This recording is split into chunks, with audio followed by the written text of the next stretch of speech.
Hello दोस्तों, स्वागत आप सभी का आपका अपने चैनल बेसिक नॉलेज में। दोस्तों इस वीडियो में लोग देखने वाला आप लोगों का झारखंड पॉलिटेक्निक केमिस्ट्री का बहुत ही महत्वपूर्ण क्वेश्चन जो कि प्रीवियस ईयर्स में पूछे गए हैं। बिल्कुल कॉन्सेप्ट को समझ लीजिए क्योंकि ऐसे क्वेश्चन झारखंड पॉलिटेक्निक में अक्सर रिपीट होते ही हैं।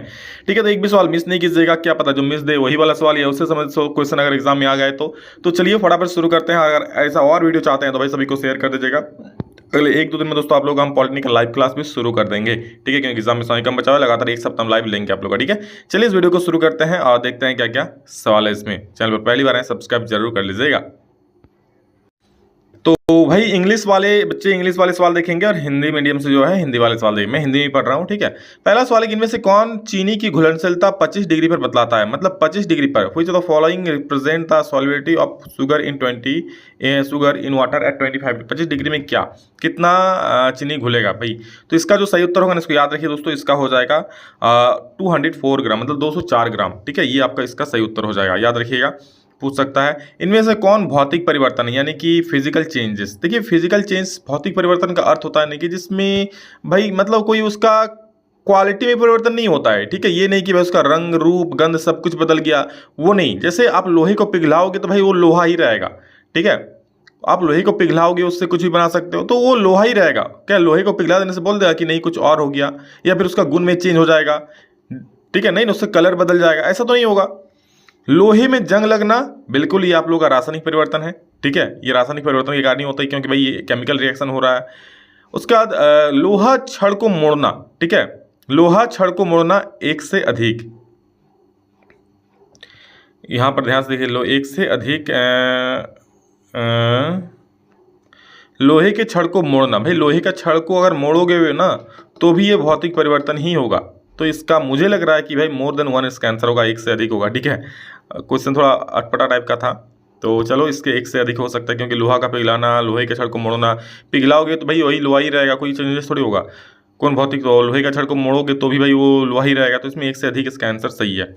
नेक्स्ट देखो, द्रव्यमान संरक्षण का सिद्धांत किसने दिया था। द्रव्यमान संरक्षण का जो सिद्धांत है दोस्तों वो दिया था किसने, लेवोजियर ने। ठीक है, लेवोजियर ने दिया था, याद रखिएगा, लेवोजियर भी बोलता है इसको। तो ऑप्शन नंबर सी बिल्कुल इसका सही हो जाएगा। द्रव्यमान संरक्षण की भाई अभिक्रिया से पहले जितना परमाणु द्रव्यमान होता है अभिक्रिया के बाद भी वही रहेगा। अच्छा, जल में ऑक्सीजन और हाइड्रोजन का अनुपात पूछा। जल का सूत्र क्या होता है, देखो H2O, ये सबको पता है जल का होता है। इसमें ऑक्सीजन और हाइड्रोजन का अनुपात पूछ रहा है। तो ऑक्सीजन कितना है, अनुपात पूछ रहा है ना, ऑक्सीजन कितना है, हाइड्रोजन कितना है। ठीक है, तो ऑक्सीजन और हाइड्रोजन का अनुपात पूछा है। तो ऑक्सीजन सर यहाँ पर एक ही है तो ठीक है, एक मिनट रुको, ये हाँ, जल में oxygen what proportion of oxygen by mass. अच्छा यहाँ देखो हिंदी वाला क्वेश्चन थोड़ा दिक्कत है, बाय मास बोला है, इंग्लिश में देखो बाय मास मतलब द्रव्यमान के अनुसार। तो ऑक्सीजन का होता है 16 भाई, और हाइड्रोजन का 2 को है तो 2 हो जाएगा। काटोगे अनुपात तो 1 अनुपात 8, मतलब 8 अनुपात 1 हो जाएगा। ठीक है, देखो यहाँ पर ऑक्सीजन और हाइड्रोजन का बोल रहा है इसलिए 8 अनुपात 1 हो रहा है। वहीं अगर हाइड्रोजन और ऑक्सीजन का पूछता तब 1 अनुपात 8 होता। तो यहाँ पर क्या हो जाए 8 अनुपात 1, क्योंकि ऑक्सीजन और हाइड्रोजन का बोला है। 12 ग्राम मैग्नीशियम तो 16 ग्राम सल्फर परमाणु का मोल का अनुपात पूछा है। तो सबसे मोल नंबर निकालो, मूल संख्या निकालो, सिंपल सी बात है। तो मूल संख्या अलग अलग निकालो, दोनों को भाग दो, आंसर आ जाएगा। तो 12 ग्राम मैग्नीशियम का मोल नंबर निकालोगे तो उसको हम कहते हैं एन से मोल संख्या डिनोट करते हैं। उसको पहला है तो N1 मान लो। ठीक है, तो N1 क्या हो जाएगा, दिया गया द्रव्यमान बटे मोल द्रव्यमान। तो दिया गया कितना है भाई, 12 ग्राम दे दिया है। और मैग्नीशियम का द्रव्यमान कितना होता है ये आपको याद होना चाहिए। ठीक है, तो मैग्नीशियम का मेरे भाई द्रव्यमान होता है 24। तो इसको जब भाग दोगे ना भाई तो आ जाएगा काट के 1/2, जो कि लास्ट में 0.5 ही आएगा। ठीक है, अरे 1/2 आएगा ना, 1/2 को भाग दो 0.5 आएगा। दूसरा वाला निकालो N2 जो बाद में है, क्या है 16 ग्राम सल्फर। तो 16 दिया गया द्रव्यमान कितना है 16 है, और सल्फर का द्रव्यमान कितना होता है भाई, तो याद रखना सल्फर का द्रव्यमान 32 हो जाता है, इसका डबल। तो फिर इसको भाग दो तो वही 0.5 आएगा।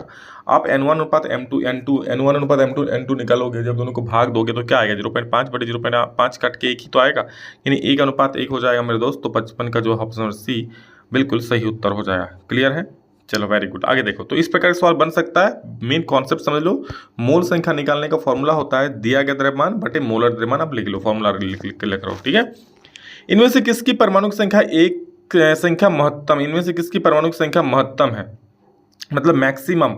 तो परमाणु संख्या कैसे निकालते हैं पता है आपको, परमाणु संख्या बराबर होता है ना दिया गया द्रव्यमान बटे मोलर द्रव्यमान और गुना अवगाड्रो संख्या। अवगाड्रो संख्या को आप जो होता है ना 6.022 इंटू 10⁻23 मोलिकुल्स जो होता है। ठीक है, ये तो इसको तो ये तो भाई कांस्टेंट है। ठीक है, और ये सब में देखो 18 ग्राम दिया हुआ है, मतलब दिया गया द्रव्यमान सब में 18 है। डिपेंड करेगा इस पे कि भाई मोलर द्रव्यमान किसका है। तो सुनो, मोलर द्रव्यमान आप एक एक करके सबका निकालो भाई। पहला वाला क्या है 18, ठीक है। अब मोलर द्रव्यमान H2O कितना होता है भाई, H2 का हो जाएगा 2 ऑक्सीजन का 16, 16 2 18 हो जाएगा, काटोगे तो भाई 1 आएगा और इधर से गुना आपका जो 6.02 उसको Na से लिखते हैं, ठीक है। तो उसको हम यहीं रख देते हैं, काट के आएगा 1, तो 1 गुना आपका गाढ़ो संख्या हो जाएगा। फिर ये वाला निकालोगे, देखना O2 का कितना हो, देखो आप इसका निकालोगे द्रव्यमान H2O का मोलर द्रव्यमान कितना हो जाएगा भाई 16 2 18 हो गया। O2 का तो 16 दूनी 32 हो जाएगा भाई, क्योंकि ऑक्सीजन का 16 होता है। CO2 का निकालो तो 16 दूनी 32 और कार्बन का होता है कितना 12, तो 32 और 12 भाई 44 हो जाए, इसका तो और ज़्यादा हो जाएगा भाई, ठीक है। वहीं CH4 का निकालो, कार्बन का 12 और हाइड्रोजन का 4, तो 12 4 16, तो सबसे कम इसी का हो रहा है।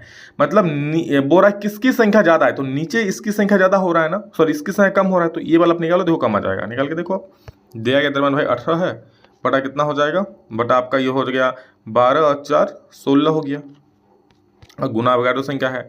देखो इसको आप काटोगे, ठीक है, तो ये कम से कम 1 से तो ज़्यादा आ रहा है, बाकी सब में 1 से छोटा ही आ रहा था, तो भाई इसकी संख्या सबसे ज़्यादा। आप एक एक करके निकालना भाई, कोई दिक्कत नहीं है, समझ गया ना। चलो वेरी गुड। 57 देखो, परमाणु होता है, परमाणु क्या होता है, तो भाई उदासीन होता है, एकदम आराम से। अरे भाई उसमें इलेक्ट्रॉन भी होता है, प्रोटॉन भी होता है, तो जहाँ इलेक्ट्रॉन प्रोटॉन है वहाँ उदासीन हो जाएगा, कोई मतलब ही नहीं है सर उसको उदासीन है। सोडियम का सही इलेक्ट्रॉन विन्यास, तो उसके लिए आपको सोडियम का परमाणु संख्या जानना पड़ेगा, कितना होता है सर 11, लिख दो 2,8,1, कहीं है मारुति गोली, ऑप्शन नंबर ए। आगे देखो, परमाणु का प्रथम मॉडल किसने दिया, तो परमाणु का जो प्रथम मॉडल था ना मेरे दोस्त, वो किसने दिया था पता है, जे थॉमसन ने, याद रखना। परमाणु का प्रथम मॉडल जो दिया था भाई जे थॉमसन ने दिया था, किसने, जे थॉमसन ने। आगे देखो, इलेक्ट्रॉन का आविष्कार किया था, तो ट्रिक याद रखना, दा गोप चांद, कई बार हम आप लोग को बता चुके हैं। ई से इलेक्ट्रॉन, थे से ती से थॉमसन, तो थॉमसन ने किया इलेक्ट्रॉन का खोज। गो से गोल्डस्टीन ने किसका किया, प्रोटॉन का खोज। CH चैडविक ने किसका किया, न्यूट्रॉन का खोज। तो भाई इलेक्ट्रॉन का पूछा तो जे थॉमसन हो जाएगा, थॉमसन थॉमसन थॉमसन थॉमसन। आगे देखो, वैसे तत्व जिनकी परमाणु संख्या समान परंतु द्रव्यमान संख्या अलग अलग होती है कहलाते। देखो, ऐसा तत्व जिसका परमाणु संख्या समान होता है उसे बोलते हैं क्या, समस्थानिक। और ऐसा तत्व जिसका परमाणु भार समान होता है बट परमाणु संख्या अलग अलग होता है उसे बोलते हैं क्या, समभारिक। तो अगर भार समान तो समभारिक, परमाणु संख्या समान तो समस्थानिक। लेकिन सर वो तो है ही नहीं, आइसोटोप आइसोबार है, तो सुन लो भाई, समस्थानिक को ही इंग्लिश में आइसोटोप बोलते हैं। तो 61 का क्या हो जाएगा भाई, बी सही हो जाएगा, कि जिसकी परमाणु संख्या समान है बट परमाणु भार अलग अलग है, द्रव्यमान अलग अलग, उसको बोलता है आइसोटोप। और जिसका परमाणु संख्या अलग अलग है बट परमाणु भार समान है उसको बोलता है आइसोबार। और भाई न्यूट्रॉन की संख्या समान है तो आइसोटोन। अगला तत्व है ABCD दिया, परमाणु संख्या क्रमशः 12 13 15 एवं 3 है, जो तत्व के केटाइन नहीं बना सकता। केटाइन नहीं बना सकता मतलब जो प्लस चार्ज नहीं बना सकता। तो प्लस कौन बनाता है पता है, जो भाई इलेक्ट्रॉन किसी को देता है ना। तो पहला का कितना है 12, 12 को आप कैसे लिखोगे बता दो, 2,8, 2 8 10 हो गया और 2 12 हो गया। अच्छा 13 को कैसे लिखोगे, 2,8 10 और 3 13 हो गया। अच्छा 15 को कैसे लिखेंगे सर, 2,8 10 और 5 15 हो गया। अरे भाई ये तो 2 को दे देगा, ये भी 3 को दे देगा, लेकिन 5 कभी नहीं देता है, क्योंकि इसको 3 मिलेगा ना तो अपना अष्टक पूरा कर लेगा। तो हाँ बड़का आया है, हम तुमको 5 देने जाएंगे, हमको 3 को लाओ, हम अष्टक पूरा कर लेंगे। अष्टक नियम पता है ना आपको, पढ़े हैं आप लोग 10th क्लास में। तो यही ये क्या चाहेगा, 3 इलेक्ट्रॉन ले किससे, तो भाई लेगा तो ऋणायन हो जाएगा ना, तो केटायन कहाँ से बनाएगा, ठीक है, तो एनायन बना लेगा। तो भाई ये 5 जो है इलेक्ट्रॉन नहीं देगा और इसीलिए केटायन नहीं बना पाएगा, समझो। तो ऑप्शन नंबर सी, कि सी 15 है ना, बाकी 3 तो है, 2,1 हो जाएगा, एक तो किसी को दे देगा। सल्फाइड आयन H2- संयुक्ता इलेक्ट्रॉन की संख्या, बहुत अच्छा सवाल है, ट्रिकी सवाल है। देखो आप सबसे पहले सल्फर का देखो कितना होता है, तो सल्फर का परमाणु संख्या कितना होता है। तो सल्फर का सर परमाणु संख्या जो होता है ना होता है कितना, 16 होता है ना। Hydrogen helium lithium barium boron carbon nitrogen oxygen fluorine neon sodium magnesium silicon phosphorus sulphur 16 होता है, ठीक है। लेकिन आपको H2- बोल दिया। अच्छा H2- मतलब क्या होता है पता है, H2- का अर्थ होता है 2 माइनस है, मतलब 2 इलेक्ट्रॉन किससे लिया है, मतलब भाई अब इसका 18 हो जाएगा। अब लिखो 2,8 10 और 8 18, कितना बाहर में संयोजकता इलेक्ट्रॉन, यानी बाहरी कोष में जितना इलेक्ट्रॉन होता है ना मेरे दोस्त, उसी को बोलते हैं संयोजकता इलेक्ट्रॉन, उसी को बोलते हैं वैलेंस इलेक्ट्रॉन, ठीक है। वैलेंसी नहीं भाई, संयोजकता नहीं, संयोजकता इलेक्ट्रॉन। तो ऑप्शन नंबर 8 बोल रहे हैं 8, यानी ऑप्शन नंबर डी सही हो गया। ऑप्शन नंबर 8 लग गया क्वेश्चन की वाट। चलो आगे देखते हैं 64, जिन तत्वों की संयुक्ता इलेक्ट्रॉन 1 होती है, जिसका इलेक्ट्रॉन 1 होता है, मतलब संयुक्ता इलेक्ट्रॉन बाहरी कक्ष में जिसका 1 होता है, उसे क्या बोलेंगे बोलो? धातु होता है भाई। क्यों? बाहरी कक्ष में एक होगा तो किसी को दैया ना देगा, जब दे देगा तो प्लस चार्ज आ गया। प्लस चार्ज किस में होता है? हमेशा धातु में होता है, याद रखना। तो इसलिए क्या होगा? हमेशा धातु होगा। एक रहेगा, दो रहेगा, तीन रहेगा, सब धातु ये होता है। इनमें से कौन आयनिक यौगिक है? ठीक है, तो आयनिक यौगिक कौन? भाई जो प्लस माइनस का बॉन्ड बनाता है, तो के प्लस और Cl माइनस बना देगा, वो आपका आयनिक यौगिक। ऑप्शन नंबर डी सही हो जाएगा। आगे देखो, इनमें से कौन सोडियम पेरोक्साइड है? सोडियम पेरोक्साइड, हाइड्रोजन पेरोक्साइड, नाम तो सुने ही होंगे। ठीक है, तो हाइड्रोजन पेरोक्साइड का क्या होता है? H2O2 होता है। सोडियम पेरोक्साइड का Na2O2 होता है। तो आप सोडियम पेरोक्साइड पूछा है, ऑप्शन नंबर बी मार देना। इनमें से किस यौगिक में ध्रुवीय सहसंयोजक बंधन बनता है? ध्रुवीय सहसंयोजक, ठीक है, यानी कि पोलर कोवलेंट बॉन्ड। ठीक है, तो 67 नंबर सवाल। इसको आप लोग याद रखना है H2O में। ठीक है, क्या ध्रुवीय किस में बनता है? H2O में। इसको याद रख लेना, बाकी आगे डिटेल में बताएंगे। कार्बनिक यौगिक का महत्वपूर्ण घटक सदस्य है। तो कार्बनिक यौगिक जो होता है, जो कार्बन होता है भाई, ठीक है, जो ऑर्गेनिक कंपाउंड्स होता है, किस समूह से बिलोंग करते हैं? तो भाई ये समूह 14 से, ग्रुप ऑफ 14 से ये बिलोंग करते हैं। 68 का ऑप्शन नंबर बी बिल्कुल सही हो जाएगा। निम्नलिखित में से किसकी संयोजी इलेक्ट्रॉन की संख्या अधिकतम है? किसका संयोजी इलेक्ट्रॉन मतलब बाहरी कक्ष में किसका अधिक है? तो इसका आप लोग को मैं होमवर्क के तौर पर देता हूँ। मैं आप लोग को सारा चीज बताऊँ, बस कुछ नहीं करना, आप लोग सबका परमाणु संख्या निकाल लो और सबका इलेक्ट्रॉन विन्यास निकाल के जिसका कक्ष लास्ट वाला घर में जिसका ज्यादा होगा ना, वही आंसर हो जाएगा। ठीक है, जैसे सोडियम का क्या होगा? सोडियम का क्या लिखोगे? सोडियम का क्या लिखोगे? 11 लिखोगे। तो क्या लिखो? 2,8,1। तो यही तो लिखोगे 2,8,1। तो बाहरी कक्ष में 1 है। उसी पर देखना ज्यादा किसका है, सबसे ज्यादा लास्ट में कितना, वही आंसर हो जाएगा। नेक्स्ट 70। इनमें से किस तत्व की परमाणु त्रिज्या ज्यादा है? तो 70 का देखो, जो परमाणु त्रिज्या होगा ज्यादा किसका हो जाएगा? तो इसका आंसर होगा ऑप्शन नंबर सी, पोटेशियम। ठीक है, क्या हो जाएगा? पोटेशियम सही हो जाएगा, क्योंकि भाई इसको जब सजाओगे ना, तो देखो यहाँ पर सोडियम आता है। ठीक है, सोडियम के बाद पोटेशियम आता है। ठीक है, फिर अगला लाइन में जो दूसरा लाइन में जो होता है मैग्नीशियम, मैग्नीशियम के बाद कैल्शियम, ऐसा आता है। ठीक है, तो जब हम लोग इधर जाते हैं ना भाई, ठीक है, इधर जाते हैं तो क्या होता है? परमाणु त्रिज्या घटती है, और नीचे आते हैं तो परमाणु त्रिज्या बढ़ती है। तो इधर जा रहे हैं मतलब इसका तो इससे कम है, सॉरी इसका क्या इससे कम है, फिर इधर जा रहे हैं इसका इससे कम है, और नीचे आ रहे हैं तो बढ़ रहा है, मतलब पोटेशियम का सबसे ज़्यादा है। ठीक है, देखो इधर जैसे जाएंगे घटेगा, मतलब सोडियम का जितना उससे कम मैग्नीशियम का है, पोटेशियम का जितना है उससे कम कैल्शियम का, मतलब इधर दोनों तो कम वाला हो गया, उसको छोड़ दो, भूल जाओ। अब इन दोनों में किसका ज़्यादा है बताओ? जैसे नीचे आएंगे बढ़ेगा, तो पोटेशियम नीचे है तो बढ़ जाएगा, तो आंसर आ जाएगा ऑप्शन नंबर सी। एल्किन का सामान्य सूत्र है CnH2n+2। एल्किन का भी पूछे तो मार देना है CnH2n, और एल्काइन का CnH2n-2। एल्डिहाइड का क्रियाशील समूह है CHO हो जाएगा। ठीक है, आपको एल्कोहल का भी पूछ सकता है, कार्बोक्सिलिक अम्ल का भी पूछ सकता है, तो वो सब याद रखना। एल्कीन माना जाता है, एल्कीन जाना था किसके? पैराफिन से। तो ये सब सवाल डायरेक्ट रिपीट हो सकता है इस टाइप का, तो इसको याद रखना है। इसमें क्या ही कॉन्सेप्ट होता हूँ।